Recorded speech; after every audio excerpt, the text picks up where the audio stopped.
Je veux croire que notre génération, l'Église de notre génération et les chrétiens de notre génération s'engagent dans le jeûne et la prière plus que toutes les autres générations que j'ai jamais vues. Est-ce que j'ai raison? Il y a des églises qui commencent l'année avec 100 jours de jeûne, et certaines vont même au-delà.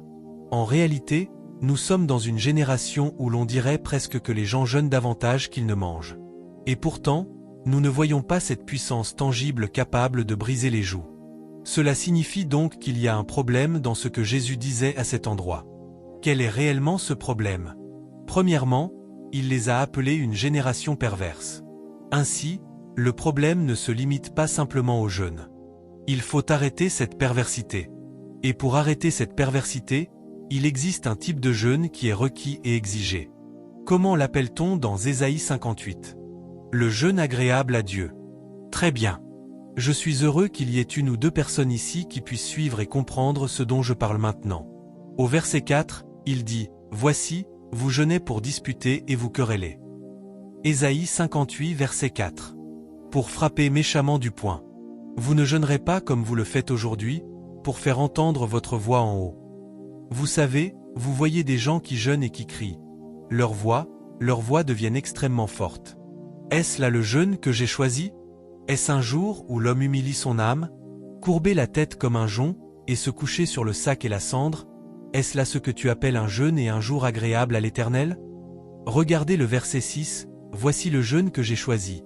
Détache les chaînes de la méchanceté, dénoue les liens de la servitude, renvoie libre les opprimés, et que l'on rompe toute espèce de joug. Dites Amen. Amen. Voilà le but du jeûne. Le but du jeûne, c'est que vous receviez la puissance pour briser les jougs. Tous les jougs. D'accord. Mais regardez le verset 7. Partage ton pain avec celui qui a faim, et fais entrer dans ta maison les malheureux sans asile. En d'autres termes, lorsque vous entrez dans une période de jeûne, il ne s'agit pas de vous enfermer pendant 20 jours en criant « Dieu, où es-tu » Dieu vous dit que le genre de jeûne qui fait bouger le ciel est celui dans lequel vous regardez ceux qui n'ont rien, les indigents, les pauvres. Peut-être achetez-vous des sacs de riz et de haricots et commencez-vous à les distribuer à ceux qui n'ont pas mangé ou qui ont du mal à se nourrir. Ceux qui n'ont pas d'endroit où dormir, vous vous occupez de leur logement. Waouh, c'est puissant. C'est vraiment puissant. Quand vous voyez quelqu'un qui est nu, vous le couvrez. Vous ne vous détournez pas de votre propre chair. Il s'agit de vos proches, de vos propres frères, de vos sœurs, de vos cousins et de tous ceux qui vous entourent. Vous regardez ceux qui sont sous votre propre toit. Vous commencez à examiner les problèmes liés à leur situation financière, au bien-être des personnes qui sont directement sous votre responsabilité et autour de vous. Amen. Amen. Voilà le genre de jeûne dont il est question, et non pas simplement faire 100 jours, 70 jours, 60 jours, 40 jours, 30 jours ou 21 jours de jeûne alors que vous n'avez accompli aucun acte de miséricorde. Dieu dit, « Je suis fatigué de ce genre de jeûne que vous pratiquez. Ce genre de jeûne que vous faites est une offense à mes yeux. » Maintenant, Dieu dit, « Alors ta lumière poindra comme l'aurore. » Dites, « Amen. » Et ta guérison germera promptement, ta justice marchera devant toi, et la gloire de l'Éternel t'accompagnera. Alors tu appelleras, et l'Éternel répondra. Tu crieras, et il dira, « Me voici. » Mais cela est conditionnel. Si tu éloignes du milieu de toi le joug, les gestes menaçants du doigt et les discours vains. Vous êtes en train de jeûner, mais vous continuez à parler avec énormément de dureté. Même les personnes qui vivent autour de vous, vous criez sur tout le monde. Dieu est en train de vous dire, « Vous ne comprenez pas ce qu'est réellement le jeûne. » Puis le verset dit, « Si tu donnes ta propre subsistance à celui qui a faim, et si tu rassasies. » Tu fais quoi? Tu rassasies l'âme affligée. Maintenant, rassasier une personne ne signifie pas lui donner des miettes. Rassasier quelqu'un, c'est autre chose. Dieu est en train de vous dire, pouvez-vous parvenir à ce niveau, où dans votre générosité, vous donnez abondamment et vous bénissez tellement ceux qui sont en difficulté que vous mettez un sourire sur leur visage et de la joie dans leur cœur? Vous ne devez pas, sous prétexte de prendre soin des pauvres, des nécessiteux et des indigents, leur donner une petite chose qu'ils peuvent à peine gérer, quelque chose avec lequel ils peuvent à peine survivre. Vous ne les aidez pas réellement. En fait, vous êtes en train de manifester votre véritable nature de personne avare.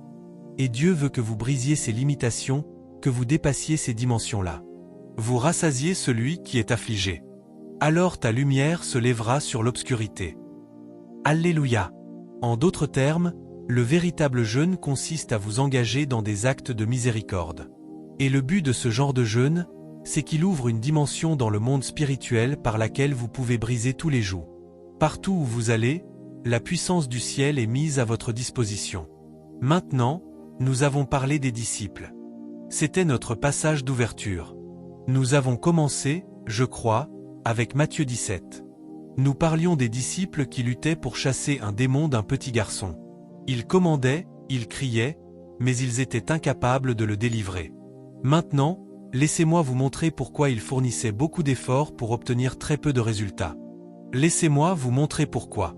La raison pour laquelle ces disciples étaient sans puissance, c'est qu'ils étaient des hommes dont le cœur était extrêmement endurci. C'étaient des gens qui travaillaient avec le Maître, mais qui manquaient de sympathie, d'empathie, de bonté et d'attention envers les autres. Vous souvenez-vous du moment où ces mêmes disciples se rendaient dans un endroit appelé la Samarie, et où les habitants de la Samarie refusèrent de les laisser passer? Jacques et Jean, qu'ont-ils dit? Ils ont dit, « Seigneur, peux-tu nous permettre de commander au feu de descendre du ciel et de les consumeurs? Donne-nous simplement le feu vert. Nous allons en finir avec eux. Ah, Papa, permets-nous d'anéantir toute cette communauté. » Et Jésus leur répondit, dans Luc 9 versets 54 à 56, « Vous ne savez de quel esprit vous êtes animés. Car le Fils de l'homme n'est pas venu pour détruire les vies des hommes, mais pour les sauver. » Voilà l'état de cœur de 90%, sinon 99%, de l'Église chrétienne aujourd'hui. Nous avons une attitude extrêmement dure. En réalité, nous avons développé une mentalité qui consiste à vouloir tuer tout le monde. Tuer nos ennemis, tuer ceci, tuer cela, et prier contre tout le monde. Si Jésus et Dieu répondaient à toutes nos prières dans lesquelles nous demandons que nos ennemis meurent, que les sorcières meurent, que les sorciers meurent, que tout le monde meure, même les politiciens doivent mourir.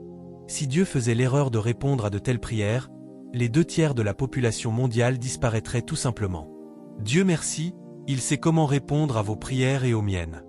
Et nous prions ce genre de prières avec toutes sortes de désespoir et toutes sortes d'illustrations.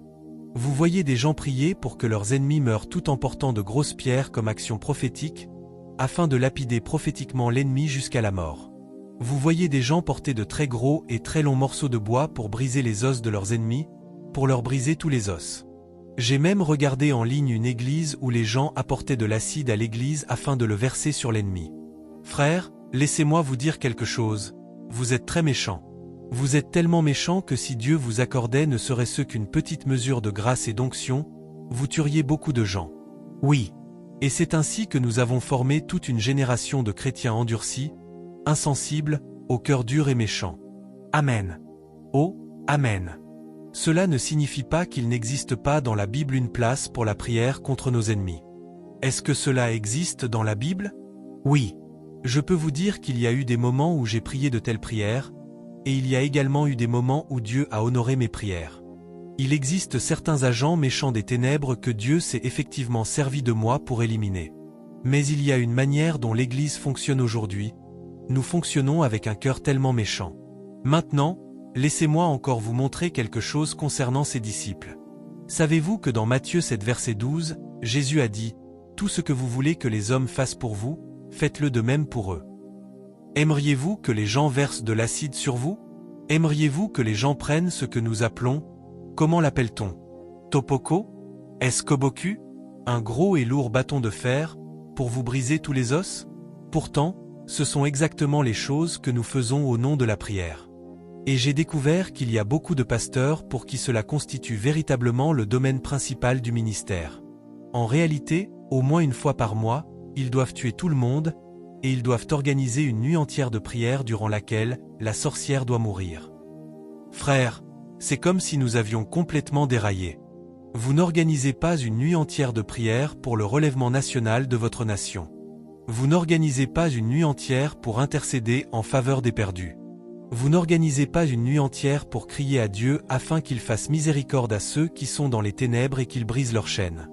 Mais vous êtes, oh, permettez-moi de ne pas aller trop loin dans cette direction, parce que je sais que, pour certaines personnes, c'est leur domaine. C'est leur domaine. Maintenant, J'essaie simplement de vous montrer quelque chose à propos de ses disciples. Pourquoi ne pouvaient-ils pas agir? Pourquoi la puissance ne pouvait-elle pas couler à travers eux? Savez-vous qu'il y avait également une femme cananéenne qui vint vers Jésus et lui dit « Seigneur, aie pitié de moi. Ma fille est possédée d'un démon. » Et la Bible dit que Jésus ne lui répondit pas un mot. Matthieu 15, verset 23. Et les disciples, eux aussi, voulurent éloigner cette femme. Ils vinrent vers Jésus et le supplièrent en disant « Seigneur, renvoie-la, car elle nous dérange. » Lorsque vous n'avez pas un cœur de miséricorde et de compassion, lorsque vous n'avez pas un cœur rempli de sympathie, la puissance nécessaire pour la guérison, la délivrance et la destruction des joues ne vous sera pas donnée. Je suis en train de vous montrer ce qui s'est passé avec ces hommes. Maintenant, laissez-moi vous montrer encore un autre passage. On lui amena des enfants afin qu'il les touche. Marc 10 versets 13 et 14. Et ses disciples réprimandèrent les gens, réprimandèrent les parents et chassèrent les enfants. Voilà ces hommes. Et lorsque Jésus vit cela, il fut profondément indigné et leur dit « Laissez venir à moi les petits-enfants, et ne les en empêchez pas. » Voilà Jésus, un homme rempli de sympathie et de compassion. Et voilà ses disciples. Ce sont les gens pour qui tous ceux qui sont leurs ennemis, comme les Samaritains, doivent mourir. Ce sont des gens qui, lorsqu'une personne traverse des difficultés autour d'eux, n'ont pas le temps de s'occuper d'elle ni de lui apporter leur ministère. Savez-vous également que lorsque Jésus nourrissait les 5000 hommes, ils étaient peut-être 20 000 si l'on comptait les femmes et les enfants, les disciples vinrent vers lui parce qu'il se trouvait dans un lieu désert et qu'il commençait à se faire tard. Qu'ont-ils dit? Renvoie-les. Qu'ils s'en aillent. Comment pensez-vous que nous allons gérer tout ce monde? S'il te plaît, renvoie-les, ces parasites. Chasse-les, papa. Chasse-les. Et Jésus regarda ces gens et dit, « Donnez-leur vous-même à manger. » Amen. Amen. Amen. Oh, Amen. Un groupe de personnes cherche à chasser les gens, tandis qu'une autre personne cherche une solution. Et celui-là même qui avait dit, « Donnez-leur à manger », leur donna aussi un endroit et leur dit de s'asseoir. C'est à cet endroit que la puissance de Dieu s'est manifestée. La multiplication, le surnaturel nécessaire pour prendre soin de ceux qui avaient faim et de ceux qui étaient dans le besoin, tout cela s'est mis en mouvement. Mais ils n'avaient pas retenu la leçon, parce que plus tard, lorsqu'une autre foule de 4000 personnes vint, Jésus, pour les mettre à l'épreuve, leur posa une question. Il dit, « J'ai compassion de cette foule, car voilà 3 jours qu'ils sont avec moi et ils n'ont rien mangé. Si je les renvoie, ils risquent de défaillir en chemin. » Savez-vous ce qu'ils lui répondirent? Ils dirent, « Où trouverons-nous de quoi les nourrir dans ce désert? Et combien cela coûterait-il de trouver suffisamment de nourriture pour rassasier toute cette foule? » Vous découvrez, dans Marc 8 versets 1 à 4, que ces disciples de Jésus, oui, sont des serviteurs de Dieu, mais que leur cœur est très dur, très insensible. Est-ce que nous sommes ensemble? Vous savez, dans l'organisation de l'Église aujourd'hui, nous avons des huissiers, nous avons le protocole, et l'une des tâches du protocole consiste à empêcher ceux qui sont dans un besoin désespéré de s'approcher de l'homme de Dieu. Leur travail consiste à bloquer et à repousser les personnes qui ont justement le plus besoin d'une visitation de Dieu. Nous les bloquons. Et même nous, les hommes de Dieu, lorsque les gens font la queue et que certains n'ont pas d'offrande prophétique, nous disons « Laissez d'abord venir les autres ». Lorsque nous découvrons qu'ils n'ont aucune semence à semer, il y a une certaine manière dont nous traitons cela. Père, pardonne à l'Église. Voilà la raison pour laquelle la puissance ne peut pas couler. Maintenant, dans Proverbe 31 versets 8 et 9, il est dit « Ouvre ta bouche pour le muet, pour les personnes qui ne peuvent pas parler, pour les personnes qui ne peuvent pas se défendre. Tu dois parler en leur faveur, pour la cause de tous ceux qui sont voués à la destruction. Ouvre ta bouche, juge avec justice, et défends le malheureux et l'indigent. » Recevez cette onction. Amen. Recevez un cœur compatissant. Recevez un nouveau ministère. Jacques 1 versets 26 et 28. Si quelqu'un parmi vous pense être religieux et ne tient pas sa langue en bride, mais trompe son propre cœur, la religion de cet homme est vaine. La religion pure et sans tache devant Dieu le Père consiste à visiter les orphelins et les veuves dans leurs afflictions. Amen. S'il vous plaît, il y a un bourdonnement sur cet appareil. Réglez cela correctement. Gloire à Dieu. Alléluia. Savez-vous que Géasi était censé recevoir une quadruple onction? S'il y avait quelqu'un qui aurait dû fonctionner dans la puissance, c'était Géasi. Mais Géasi avait exactement le même problème que les disciples. Vous souvenez-vous de cette femme, la Sunamite, dont le fils était mort? Elle courut et vint à la rencontre d'Élisée, puis elle saisit ses pieds. Qu'est-ce que Géasi fit? Il voulut la repousser. C'est dans 2 Rois 4 verset 27. Lorsqu'elle arriva auprès de l'homme de Dieu sur la montagne, elle saisit ses pieds, mais Géasi s'approcha pour la repousser. Et l'homme de Dieu dit, « Laisse-la, car son âme est dans l'amertume. » Maintenant, c'est ce même Géasi qui manifestait des traits négatifs comme la cupidité, la malhonnêteté, le mensonge et la tromperie. Lorsqu'il voyait arriver des hommes importants, il savait très bien s'occuper d'eux. Mais quand il s'agissait de pauvres, il les repoussait. Voilà Géasi. C'est pour cette raison que vous ne verrez jamais Géasi accomplir un seul miracle. C'est pour cette raison que, même lorsqu'on lui donna le bâton d'Élisée afin qu'il aille le poser sur le corps d'un enfant mort, l'enfant mort devint encore plus mort. Parce que lorsque vous n'avez pas un cœur rempli de sympathie, lorsque votre cœur n'est pas compatissant, lorsque tout ce que vous faites se limite à des actes religieux, mais qu'il n'y a aucun flot d'amour, frère, cela ne fonctionnera pas. L'amour est la force la plus puissante sur la terre. Amen. Il n'est donc pas étonnant que Géasi ne soit jamais entré dans le domaine du miraculeux. Mais il était un raconteur d'histoires. 2 Rois 8 verset 4. Lorsque le roi d'Israël appela Géasi pour qu'il lui raconte les miracles accomplis par Élisée, il pouvait parler et encore parler. Il pouvait parler des miracles, prêcher sur les miracles et enseigner sur les miracles, mais il était incapable d'accomplir un seul miracle. C'était un raconteur d'histoires. C'est ainsi que je vois beaucoup de gens courir vers la montagne pour prier. Il y a des personnes qui, chaque année, courent vers la montagne et y passent de longues périodes, 30 jours. Maintenant, 30 jours, c'est dépassé. Aujourd'hui, c'est 90 jours. En réalité, si vous n'avez encore jamais fait 100 jours, vous êtes considéré comme un poids léger dans le monde spirituel.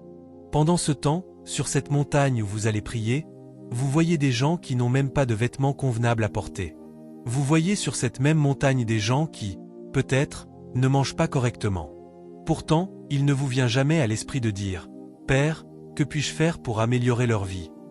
Mais vous restez là à gémir, exactement comme le décrit Ésaïe 58, afin que votre voix soit entendue dans les lieux élevés. Ô Dieu, je suis encore venu. Seigneur, je veux voir ta puissance. Il ne vous la donnera pas.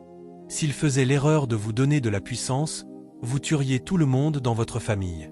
Savez-vous que, dans chaque église, il y a des enfants dont les parents n'ont pas les moyens de les envoyer à l'école. Ils se trouvent dans toutes les églises, mais vous ne les voyez pas.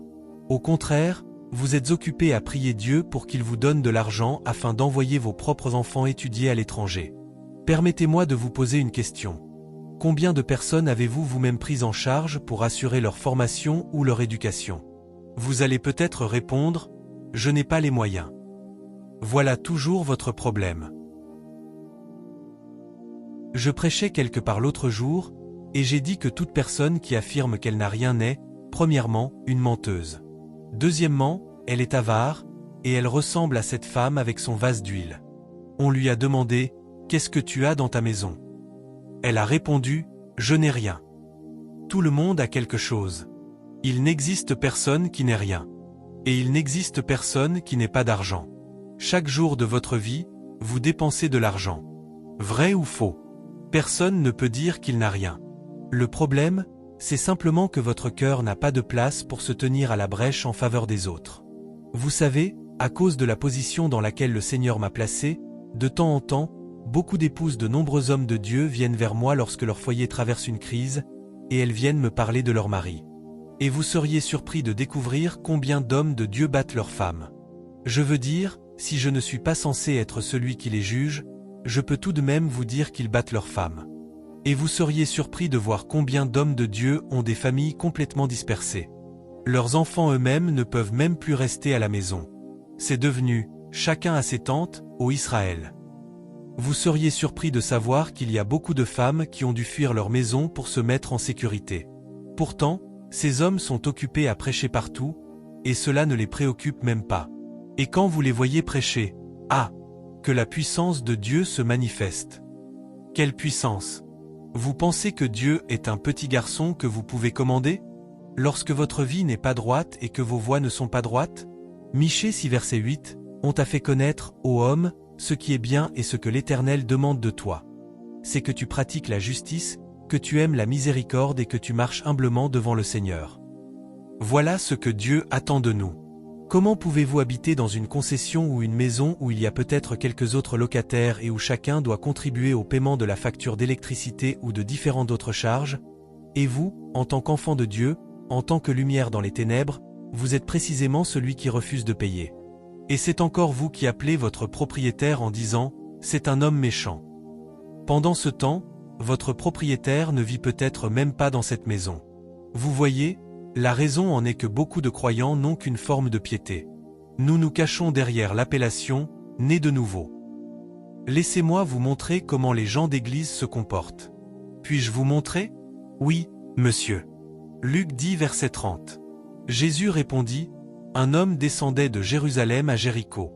Il tomba au milieu des brigands, qui le dépouillèrent de ses vêtements, le blessèrent et s'en allèrent, le laissant à demi-mort. Et par hasard, un certain sacrificateur descendait par ce même chemin. Lorsqu'il le vit, il détourna son visage de l'autre côté et passa son chemin. Il y a des situations que vous allez voir, mais vous allez faire semblant de ne pas les voir. Voilà l'Église. Voilà l'homme de Dieu. Où va-t-il?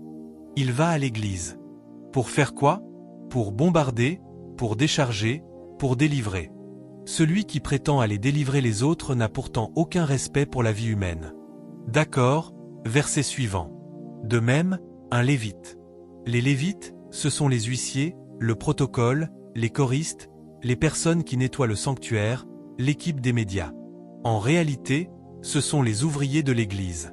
Qu'est-il arrivé avec lui? Il est dit, lorsqu'il arriva lui aussi à cet endroit, il vint, le regarda et détourna la tête. En réalité, il traversa même la route et passa de l'autre côté. Où va-t-il? Il va à son culte du dimanche. Il y va en tant que moniteur d'école du dimanche pour aller dispenser son enseignement. Il y va en tant que choriste pour aller chanter. Mais son cœur est insensible et endurci. D'accord. Maintenant, regardez le verset suivant. Mais un certain Samaritain, au verset 33, qui voyageait, arriva à l'endroit où cet homme se trouvait, et lorsqu'il le vit, il fut. Il fut quoi? Allez, allez. Il fut quoi? Ému de compassion pour lui. Il s'approcha de lui et banda ses blessures. Regardez cela maintenant. Il versa de l'huile et du vin sur ses blessures, puis il le plaça sur sa propre monture. Il ne s'est pas contenté de verser quelques gouttes d'huile et quelques gouttes de vin. Il ne s'est pas contenté d'en étaler un petit peu. Voilà précisément le domaine que je veux aussi que vous compreniez, parce qu'un ministère de compassion ne consiste pas simplement à apporter une petite assistance de survie. Lorsque vous donnez aux gens juste un peu d'aide pour qu'ils puissent continuer à survivre, cela peut également révéler la méchanceté de votre cœur. Vous ne croyez pas que les autres devraient profiter de la vie plus que vous. Vous devez arriver à ce niveau où lorsque vous aidez les gens, vous les aidez véritablement. Vous les aidez de telle manière qu'ils puissent profiter de cette vie encore davantage que vous-même n'en profitez. D'accord? Et il est dit, il le conduisit dans une auberge et paya de l'argent supplémentaire afin qu'on prenne soin de lui. Puis Jésus dit, va, et toi, fais de même. Amen. Amen. Pouvez-vous dire encore un autre Amen? Amen. J'essaie encore d'insister là-dessus, parce qu'en fin de compte, tout est une question de cœur. Il existe une dimension dans laquelle Dieu veut vous amener, mais il n'a pas encore pu vous y conduire parce que votre cœur est très, très dur. Vous ne vous êtes pas permis d'être rempli de l'amour de Dieu au point de devenir vous-même une réponse et une solution aux problèmes qui vous entourent. Et je veux le répéter encore une fois. Vous devez parvenir à un niveau où vous ne vous contentez pas simplement d'aider les gens, c'est-à-dire de leur donner juste assez pour qu'ils puissent supporter leurs conditions. Non, ne faites pas cela. Vous devez arriver à ce niveau où vous les bénissez véritablement, où vous donnez avec abondance, où vous mettez des sourires sur leur visage. Voilà ce que c'est. D'accord. Permettez-moi de vous donner un passage de l'Écriture. Deutéronome 15 verset 7. S'il y a chez toi quelque indigent d'entre tes frères, dans l'une de tes portes, au pays que l'Éternel, ton Dieu, te donne, tu n'endurciras point ton cœur et tu ne fermeras point ta main devant ton frère indigent. Au verset 10, tu lui donneras certainement, et ton cœur ne s'attristera point lorsque tu lui donneras, car, à cause de cela, l'Éternel, ton Dieu, te bénira dans tous tes travaux et dans tout ce que tu entreprendras. Au verset 11, il y aura toujours des pauvres dans le pays. C'est pourquoi je te donne ce commandement, tu ouvriras ta main. Comment? Allez. Comment? Je ne vous entends pas. Comment? Largement. Tu ouvriras largement ta main à ton frère et à celui qui est dans le besoin parmi tes frères. N'aidez pas les gens petitement. Ne soyez pas ce genre de personne qui, lorsqu'elle aide quelqu'un, lui donne quelque chose qui, en réalité, le laisse encore dans la lutte et dans les difficultés. Ouvrez largement votre main. Bénissez-les comme il faut. Bénissez-les bien. Eh bien, je vois qu'il n'y a pas d'amen dans cette maison. Permettez-moi maintenant de vous montrer quelque chose. Matthieu 23 verset 23. Malheur à vous, scribes et pharisiens hypocrites. Vous payez la dîme de la menthe jusque dans les moindres détails, et vous négligez les choses les plus importantes de la loi. La justice, la miséricorde et la foi. C'est là ce qu'il fallait pratiquer, sans négliger les autres choses. Vous êtes très bon lorsqu'il s'agit de payer la dîme. Vous êtes très bon dans les activités religieuses. Oh, lorsqu'il s'agit d'enseigner votre classe d'école du dimanche, vous êtes les meilleurs. Lorsqu'il s'agit de chanter dans la chorale, lorsqu'il s'agit de toutes vos activités religieuses, vous êtes excellents. Mais lorsqu'il s'agit de prendre soin des nécessiteux, de la miséricorde, des choses les plus importantes, de la compassion, de l'amour et de l'attention envers les autres, vous oubliez tout cela. Permettez-moi de vous montrer l'attitude générale de l'Église actuelle. 2 Timothée 3 verset 1 dit, « Sache que, dans les derniers jours, il y aura des temps difficiles. » Maintenant, je veux lire la version amplifiée au verset 2.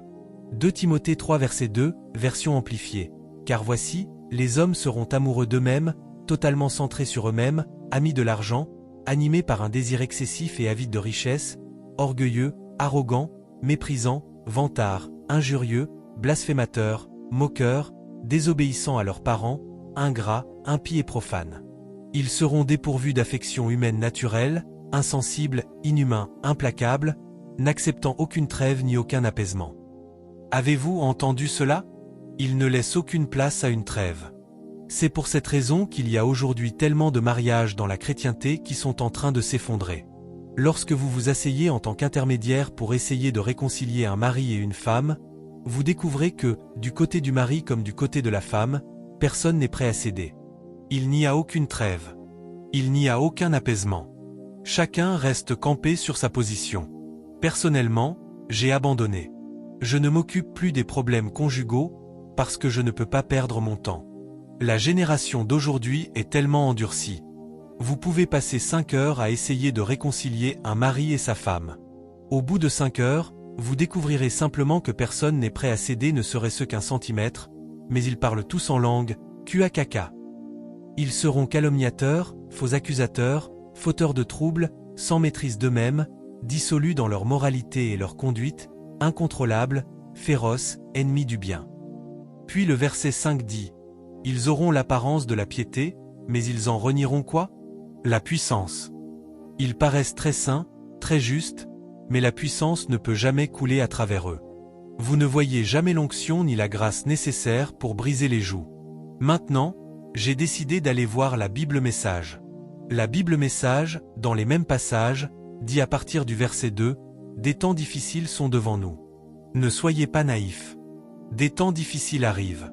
À mesure que la fin approche, les hommes deviendront absorbés par eux-mêmes, affamés d'argent, cherchant constamment à se mettre eux-mêmes en avant, prétentieux, profanes, méprisants envers leurs parents, grossiers et vulgaires. Écoutez maintenant cette partie. Chacun pour soi, sans concession, calomniateurs, impulsivement sauvages, brutaux, cyniques, traîtres, impitoyables, vantards remplis de vent, dépendants de leur passion et allergiques à Dieu.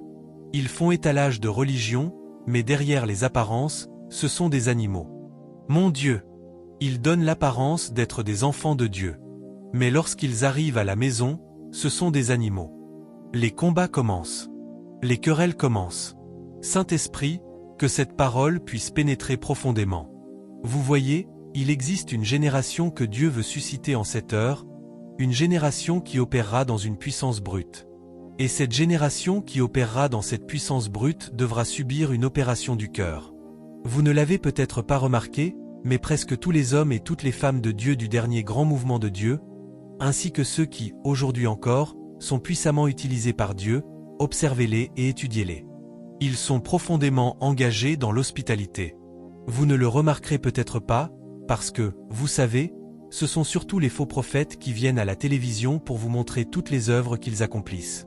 Ils vont vous les montrer, encore et encore. Les faux prophètes sont très forts dans ce domaine. Ils vous montreront comment ils prennent soin des veuves et des orphelins. Faux prophètes. Vous ne faites pas cela, monsieur. Vous accomplissez vos bonnes œuvres dans le secret. Les véritables et authentiques hommes de Dieu, si vous vous rapprochez d'eux, vous découvrirez qu'il existe dans leur vie énormément d'actes secrets d'hospitalité. Et lorsque vous voyez des hommes de Dieu que Dieu utilise véritablement dans le miraculeux, vous pensez peut-être que tout cela vient uniquement de la prière et du jeûne. Oui, la prière et le jeûne ont leur place. Mais derrière la prière et le jeûne, il y a une vie de compassion, d'attention, d'amour et de bonté. Dans cette maison où je vis, la même où nous sommes en train d'exercer le ministère maintenant, sur cette même rue, tout près de nous, il y a une vieille veuve. Elle vivait dans une baraque. Cette baraque, je crois, était même construite en bois. Et tout à coup, cette baraque a été démolie, et nous avons vu qu'on construisait à sa place un appartement tout neuf, peut-être avec 2 ou 3 chambres, une très belle maison. Et nous nous demandions, comment cela a-t-il été possible? D'où cette vieille femme a-t-elle obtenu l'argent? C'est alors que nous avons découvert que c'était Jerry Hayes, le serviteur de Dieu, Jerry Hayes. Il n'est même pas d'ici, il est d'Umuahia. Ici, nous sommes à Calabar, mais il a construit une maison pour une veuve dans ma rue, ici à Calabar. Et j'ai découvert qu'il fait cela chaque année pour environ 4 à 6 d'entre elles. Cela fait partie de son ministère de compassion. Il construit des maisons pour des veuves, pour des personnes dont on découvre qu'elles n'ont aucun espoir de pouvoir un jour posséder leur propre maison. Oh, lorsque de telles personnes élèvent leurs louanges vers Dieu à cause de tels hommes de Dieu, leurs louanges atteignent les cieux. Et c'est pour cette raison que Dieu libère la grâce. C'est ainsi qu'il a rempli le stade de Twickenham. Twickenham est le plus grand stade de tout le Royaume-Uni. Il peut accueillir plus de 80 000 personnes, et il ne restait pas une seule place libre. L'endroit était complètement rempli, bondé, et des miracles bruts, créateurs, avaient lieu. Des gens se levaient de leurs fauteuils roulants. Monsieur, il existe une dimension dans laquelle Dieu ne peut pas vous utiliser parce que, pour vous, tout tourne autour de vous-même.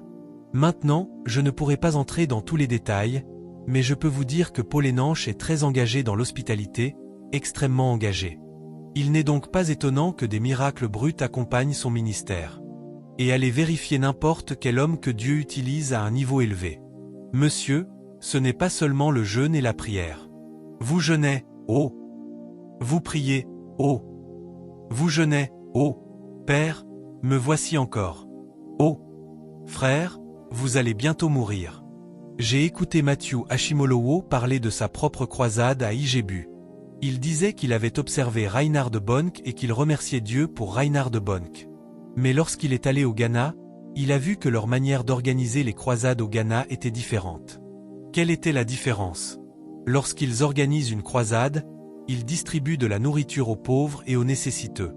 Ils préparent des colis de secours pour les populations. Ils réalisent des projets au bénéfice de la société. Et cela n'est pas facile, parce que cela coûte de l'argent. Et il a dit qu'il était allé à Ijebu et qu'il avait distribué 50 000 sacs de riz, 50 000 sacs de haricots et 50 000 sacs de gari. Le dispositif, l'ensemble de ce qu'ils avaient préparé, était tellement considérable. Maintenant, Matthew Ashimolowo n'est pas particulièrement connu pour le ministère des miracles. Mais ce jour-là, les cieux se sont ouverts. La puissance, des miracles partout.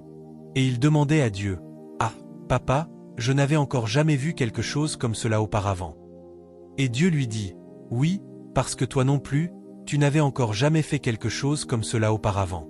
Maintenant, tu es entré dans un nouveau domaine. Voilà le principe selon lequel j'opère. Frappez des mains et célébrez le roi des rois. Maintenant, savez-vous quelque chose? Parce que vous pourriez être en train de dire, « Ah oui, voilà ce qu'il devrait faire. » Et vous, qu'en est-il de vous? Savez-vous qu'un pourcentage de votre revenu est censé être mis de côté pour les nécessiteux? Oui, c'est dans la Bible. En réalité, on retrouve cela partout dans les Écritures. Je ne vais vous donner qu'un seul texte, mais je peux vous dire qu'il y a plus de 20 passages dans la Bible qui en parlent. Lévitique 19 verset 9. Quand vous ferez la moisson dans votre pays, tu ne moissonneras pas entièrement jusqu'au coin de ton champ, et tu ne ramasseras pas ce qui reste à glaner de ta moisson. Tu ne grappilleras pas non plus ta vigne, et tu ne ramasseras pas tous les raisins tombés de ta vigne. Tu les laisseras pour le pauvre et pour l'étranger. Je suis l'Éternel. Lorsque vous recevez votre salaire, lorsque vous recevez votre revenu, ne dépensez pas tout comme cela. Mettez un pourcentage de côté. Et permettez-moi de vous dire ceci. Le pourcentage que vous réservez aux pauvres et aux nécessiteux devrait être plus important que votre dîme. Et il viendra un moment où Dieu vous aidera à atteindre un niveau où ce que vous consacrez aux nécessiteux pourra même représenter 20%, 30%. Oui, il existe des dimensions dans lesquelles vous entrez avec Dieu. Lorsque vous commencez à prendre ces choses au sérieux, c'est alors que vous découvrez également que lorsque vous prenez soin des nécessiteux, les bénédictions de Dieu commencent à venir. Les finances surnaturelles, les flux financiers, vous ne luttez plus pour l'argent. Dieu fait venir les ressources. Oh, allez, allez, allez, allez, allez. Voilà, voilà. Et frères, ceci est le ministère de Jésus. J'espère que vous savez que Jésus, pendant les 3 ans et demi de son ministère, avait une bourse, un sac. Le but principal de cette bourse et de ce sac était de prendre soin des pauvres. Allô? Si vous n'étudiez jamais votre Bible, voilà pourquoi il est bon d'être un étudiant sérieux de la Bible. Vous allez en profondeur, comme ce que je suis en train de partager avec vous aujourd'hui. Vous ne découvrirez peut-être pas simplement ces choses comme cela. Il faut étudier. Maintenant, vous verrez dans Jean 12 versets 5 et 6 que Judas gardait la bourse destinée aux pauvres. Vous le voyez également dans Jean 13 verset 29, pendant la fête de la Pâque, lorsque Jésus lui dit « Ce que tu as à faire, fais-le promptement ». Et les autres pensèrent que Jésus était en train de lui dire d'aller donner quelque chose aux pauvres, parce que c'était lui qui détenait cette bourse destinée aux nécessiteux. Et vous voyez encore cela dans la vie de Jésus. Lorsque Jésus sortit de son jeûne de 40 jours dans le désert, il prit le livre d'Ésaïe, l'ouvrit dans Ésaïe 60 et commença à faire cette déclaration, comme nous le voyons dans Luc 4 verset 17. On lui remit le livre du prophète Ésaïe. Lorsqu'il eut ouvert le livre, il trouva l'endroit où il était écrit « L'Esprit du Seigneur est sur moi, parce qu'il m'a oint pour faire quoi? Allez, allez. Pour faire quoi? Pour annoncer la bonne nouvelle aux pauvres. » Voilà le premier appel de Jésus. Son premier ministère était donc un ministère envers les pauvres. Ensuite, il m'a envoyé pour guérir ceux qui ont le cœur brisé, pour proclamer la délivrance aux captifs. J'essaie de vous faire comprendre Ésaïe 58. Le fait de briser les jougs, de briser les liens et les captivités, va de pair avec le ministère envers les pauvres. Ces choses sont étroitement liées les unes aux autres. Cela doit devenir l'état de votre cœur. Vous devez avoir un cœur rempli de compassion. Maintenant, vous découvrez également dans la vie de Jésus que chaque fois que quelqu'un criait « Ô fils de David, aie pitié de moi », dès que vous faisiez quoi?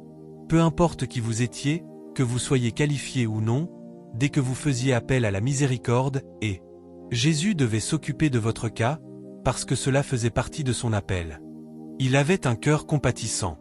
Vous le voyez avec l'aveugle Bartimée. Marc 10 verset 47, « Fils de David, aie pitié de moi ». Et les gens lui disaient « Tais-toi ». Mais au verset 48, il cria encore plus fort « Fils de David, aie pitié de moi ». A-t-il obtenu miséricorde? Il a obtenu miséricorde. Vous le voyez également avec l'enfant lunatique. Matthieu 17 verset 15, « Seigneur, aie pitié de mon fils, car il est lunatique ». Vous le voyez avec les 10 lépreux. Luc 17 verset 12. 10 lépreux vinrent à sa rencontre et élevèrent la voix en disant « Jésus, Maître, aie pitié de nous ». Et tous reçurent leur guérison. Vous le voyez encore avec la femme de Canaan, la femme cananéenne. Son cas est celui qui m'a le plus frappé, parce que cette femme n'était pas qualifiée. Elle cria « Aie pitié de moi, Seigneur, fils de David. Ma fille est cruellement tourmentée par le démon. » Matthieu 15 verset 22. Il lui dit « je n'ai été envoyé qu'aux brebis perdues de la maison d'Israël. J'espère que vous savez qu'avant le calvaire, Jésus n'était pas autorisé à exercer son ministère auprès des païens. Avant le calvaire, son ministère était uniquement destiné à la nation juive. Il disait donc à cette femme, « Madame, écoute, je ne peux pas encore m'occuper de ton cas maintenant. Laisse-moi d'abord aller à la croix.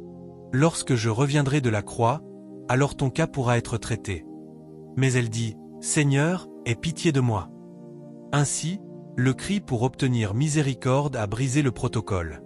Le cri pour obtenir miséricorde l'a poussé à agir avant son temps. Vous voyez, la miséricorde est cette chose qui touche le cœur de Dieu et le pousse à intervenir dans le surnaturel. C'est pourquoi, lorsque vous étudiez la vie de Jésus, chaque fois qu'il voyait les foules, la Bible dit qu'il était ému de compassion. C'est ainsi qu'il multiplia le pain pour les 5000 et pour les 4000. Il portait un fardeau dans son cœur. Comment puis-je renvoyer ces gens le ventre vide? Vous voyez, si vous n'avez pas un cœur pour les gens, vous ne verrez pas le miracle de la provision, parce que vous n'avez pas ce cœur qui fait que, lorsque Dieu vous bénit, vous allez partager avec la foule. Je ne sais pas si je communique correctement ce que je veux dire. Vous savez, c'est une chose de rassembler une foule. C'en est une autre d'avoir la grâce nécessaire pour nourrir cette foule. Ce miracle de grâce qui permet de nourrir des foules ne peut pas venir lorsque vous n'avez pas un cœur compatissant. Au contraire, lorsque vous voyez une foule, ce que vous voyez, c'est une collecte de fonds. Vous dites, une foule. Celle-là, c'est de l'argent. Et vous allez prêcher le message qui fera sortir l'argent. Dans Matthieu 14 verset 14, la Bible dit, « Jésus sortit et vit une grande foule.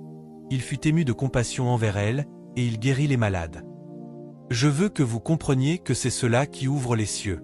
Un lépreux vint à lui, le suppliant et se mettant à genoux devant lui, en disant, « Seigneur, si tu le veux, tu peux me rendre pur. » Marc 1 versets 40 et 41.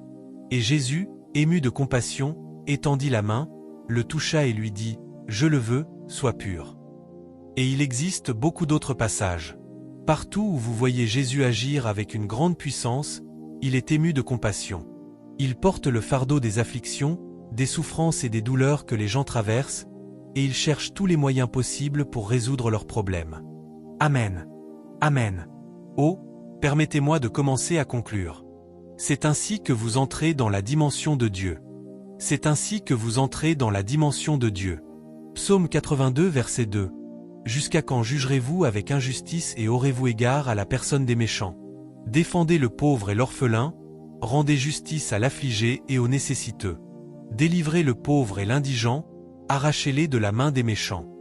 Puis au verset 6, j'avais dit, vous êtes des dieux, vous êtes tous des fils du Très-Haut. Cependant, vous mourrez comme des hommes. Vous êtes un Dieu. Dieu le dit à chacun d'entre vous. Il dit, vous êtes des dieux. Vous avez la puissance de briser les jougs. Vous avez la puissance de libérer les captifs. Mais vous mourrez comme des hommes ordinaires. Vous n'entrerez pas dans cette dimension appelée la dimension de Dieu, parce que votre cœur est extrêmement endurci, extrêmement rigide, extrêmement dur. Ah, et permettez-moi également de dire ceci, la plupart des grands évangélistes de guérison des années 1950 et 1960, allez les étudier. Vous voyez, prenez le temps d'étudier la manière dont les grâces fonctionnent. Vous découvrirez que la plupart de ces hommes et de ces femmes puissamment utilisés par Dieu avaient des orphelinats, des maisons pour les veuves.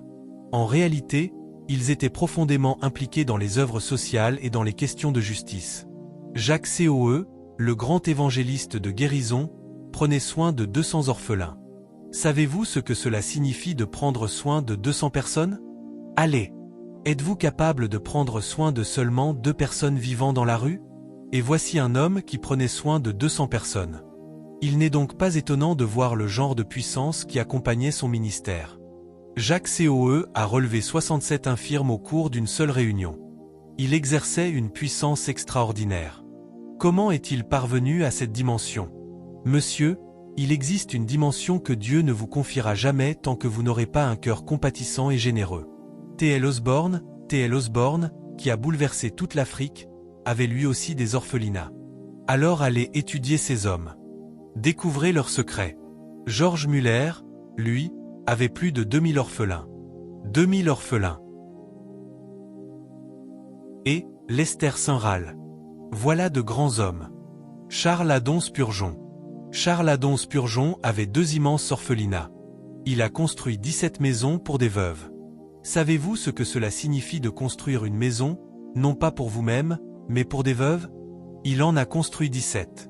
Beaucoup de ces hommes et de ces femmes que vous voyez, qui avaient du poids dans le monde spirituel, ceux qui n'avaient pas eux-mêmes d'orphelinat les soutenaient. Ils soutenaient activement des hôpitaux. Ils s'impliquaient activement, je veux dire qu'ils étaient profondément engagés dans ce genre d'œuvre. Ce sont pourtant ces choses que nous négligeons. Combien d'églises sont impliquées dans cela? Combien d'individus sont impliqués? Non, nous sommes tous en train de prier pour obtenir la puissance. Ô Dieu, je dois avoir ta puissance. Frères, vous n'aurez pas cette puissance tant que vous ne marcherez pas dans les voies du Seigneur. J'ai dit au commencement, à propos du cantique qui a été chanté, que je veux vous conduire dans les voies du Seigneur. Les voies de Dieu et les voies de l'Esprit. Voilà ce que l'Église a besoin de connaître. Amen. Amen. Et c'est précisément là que les disciples, avant le calvaire, tâtonnaient. Beaucoup de cas qu'on leur amenait, ils étaient incapables de délivrer les personnes. Ils ne pouvaient pas les délivrer. Ils manquaient de puissance. Mais plus tard, ils l'ont reçue. Lorsque la Pentecôte eut lieu et qu'ils furent désormais ceux qui étaient sur le terrain, Jésus n'étant plus physiquement avec eux, quelque chose s'est déclenché. C'est ainsi qu'ils commencèrent à vendre des maisons, des terres et leurs possessions afin de répondre aux besoins de chacun. Acte 2 verset 45. Acte 4 versets 34 et 35. Ils organisèrent la distribution afin que chacun reçoive selon ses besoins. C'est ainsi que, dans Acte 6 verset 1, vous voyez qu'il existait une distribution quotidienne destinée aux veuves. Cela signifie qu'ils avaient changé. Ils avaient désormais pris sur eux le ministère de compassion de Christ.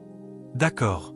Lorsque Paul rencontra Pierre, Jacques et Jean, dans Galates 2 verset 10, après lui avoir donné la main d'association et l'avoir reconnu dans son ministère, ils lui dirent seulement ceci, que nous nous souvenions des pauvres.